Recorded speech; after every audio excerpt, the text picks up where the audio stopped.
Heç kim bilmirdi ki, hadisələr necə cəryan edəcək. Les Arméniens ont organisé un rassemblement à Yerevan et ils revendiquaient que Karabakh appartient à eux. En même temps, ils faisaient pression sur les Azerbaïdjanais vivant en Arménie et en Azerbaïdjan de l'Ouest. Du 14 au 15 février 1988, la tension est montée après l'assassinat des Azerbaïdjanais par les Arméniens à Gafan. Personne ne savait rien de ce qui était en train de se passer. Les médias n'écrivaient rien.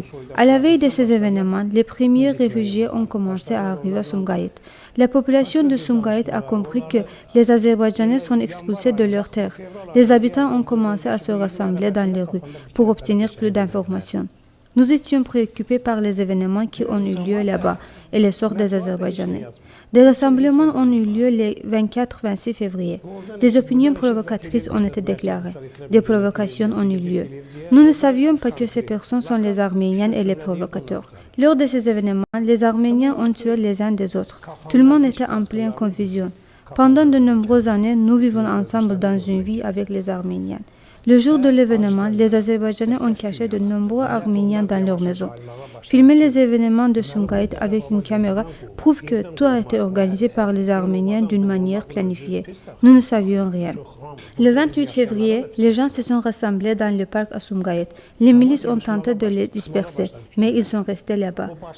Après cela, les véhicules des pompiers sont arrivés et ont réussi de disperser les gens après avoir giclé l'eau. La ville était pleine de fumée noire. Je suis allé dans les cours et j'ai vu que la voiture de police a été brûlée. Dans la nuit, vers 9 h, les militaires russes ont visité les lieux avec les voitures Ural. Le couvre-feu a été imposé dans la ville le 29 février. À la suite des événements, 3 Azerbaïdjanais, y compris Ahmadov, ont été tués.